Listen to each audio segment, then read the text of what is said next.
Monsieur le Président, beaucoup de choses ont été déjà dites depuis le début des interventions sur ce rapport. Alors, je vais peut-être aller à l'essentiel pour ne pas, encore une fois, dépasser les temps. Les mesures d'urgence que nous allons voter, Monsieur le Président, vont effectivement dans le bon sens. C'est dans cette logique, excusez-moi, j'ai quelque chose qui apparaît sur mon ordinateur et je l'éteins. C'est dans cette logique constructive que le groupe Les Républicains est apparenté à bord de l'examen de cette délibération. Les plans de sauvetage apparaissent malheureusement comme une impérieuse nécessité face à cette crise, même si les conséquences économiques de la pandémie grèveront longtemps nos finances publiques. Vous le savez, et ça a été dit dans plusieurs interventions, la croissance est réévaluée à moins 8% pour 2020. Quant à la dette, elle atteindrait provisoirement 115% du PIB. Autant de raisons de voir la croissance s'effondrer un peu plus et les recettes de la métropole également. Le Covid décide une économie au mieux en récession, au pire en dépression.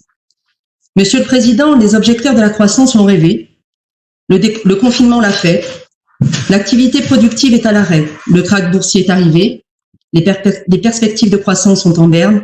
Les déplacements sont réduits. Les voyages en avion annulés. Nous vivons l'expérience de la décroissance. Si certains imaginaient la décroissance comme une opportunité pour le monde d'après ou comme un projet de politique métropolitaine, la réalité met en lumière son caractère dramatique.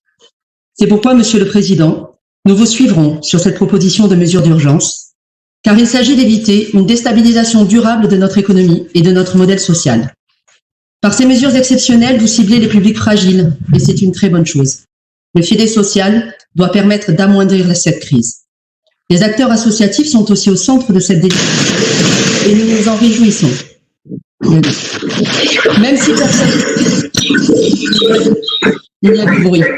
Même si personne ne connaît le bilan financier des propositions votées aujourd'hui, avec certitude, on peut se dire que la métropole devra présenter un acte 2 et certainement un acte 3 d'aide exceptionnelle.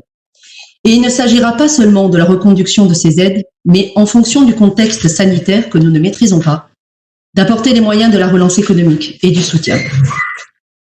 Sans reprendre les différentes aides, Monsieur le Président, une par une, qui sont ciblées dans cette délibération, beaucoup de choses ont été dites. Évoquons par exemple l'aide aux universités et aux étudiants.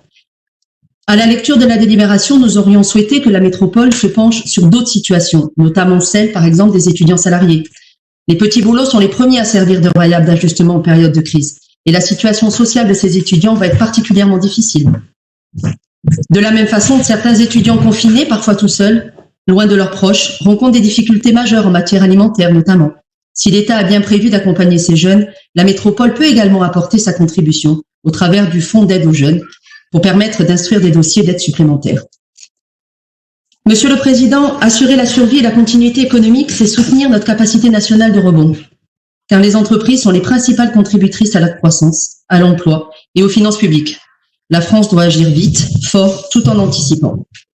Pour intervenir dans le domaine économique, la métropole de Lyon a dû conventionner avec la région. Saluons ce bel exemple d'intelligence collective. La synergie et la complémentarité au service de la survie des créateurs de richesses se conjuguent ainsi à l'action de l'État. Un travail commun dépassant les limites partisanes, et nous n'en attendions pas moins en temps de crise. L'attribution d'aides directes aux entreprises dont il est question dans la délibération doit être applaudie. Elle est une pierre complémentaire nécessaire pour affronter cette crise. 89% des entreprises du territoire ont moins de 10 salariés. Cet écosystème, qu'on peut parfois qualifier de travail non salarié, est structurant et doit être protégé. L'aide est ambitieuse, tant en volume qu'en montant, et vous pouvez compter sur l'appui de notre groupe à ce sujet. Toutefois, éligible uniquement aux bénéficiaires de l'aide du Fonds de solidarité nationale, cette aide est conditionnée à ses lacunes. Quid des entreprises en première année d'ouverture qui ne pourront pas démontrer les écarts de chiffre d'affaires? Quid des professions libérales? La délibération n'est pas explicite à ce sujet, elle méritera certainement un complément. Certes, l'aide métropolitaine amplifie l'aide nationale, mais elle amplifie, évidemment, les effets de seuil.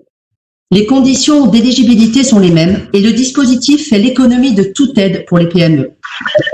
Elles ne sont éligibles à rien au niveau de l'État, sauf à bénéficier du prêt garanti par l'État, qui par définition devra être remboursé dans un an. Et à ce sujet, donnons-nous rendez-vous dans un an pour voir combien d'entreprises, Monsieur le Président, auront franchi le mur de la dette. N'oublions pas nos PME, elles qui font preuve de résilience et d'agilité pour adapter leur outil de production et répondre présente dans cette crise sanitaire. Des centaines d'entreprises ne pourront pas faire face, même avec les aides prévues.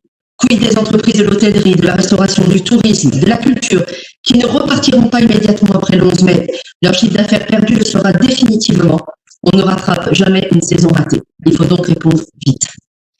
Nous devons aussi nous garder de créer des procédures trop complexes pour les aides. Il y aura bientôt autant d'aides qu'il y a de taxes. C'est dire l'inventivité du secteur public. Nous pouvons parler ici d'infobésité des dispositifs. Nous avons besoin de rationaliser, de coordonner les aides pour offrir aux entrepreneurs une certaine visibilité. Les interprofessionnels auront ici un rôle clé à jouer. Cette crise crée d'ores et déjà un problème d'offre, mais aussi dans certains secteurs un problème de demande. Son accentuation devra conduire la métropole à envisager des mesures de soutien aux entreprises en facilitant la commande publique. Vous parlez des reprises de chantier, des chantiers de maintenance surtout, quid des chantiers structurants qui doivent aussi repartir au plus vite. Nous sortons d'une année préélectorale où les fins de chantier s'accumulaient et où les acteurs publics retenaient leur souffle jusqu'aux élections. Les seconds tours sont parfois décalés, dont celui de la métropole. Mécaniquement, la commande publique est à l'arrêt. Il faut absolument relancer le moteur économique en facilitant les possibilités de travaux. La métropole doit pouvoir proposer aux communes des PPI en procédure d'urgence. Monsieur le Président, la métropole doit construire une résilience territoriale au plus près des citoyens en privilégiant une relance locale. Appuyez-vous sur les maires, sur les 59 communes. Les maires, soyez-en certains, seront au rendez-vous pour aider la métropole à flécher les priorités. Je vous remercie de m'avoir écouté.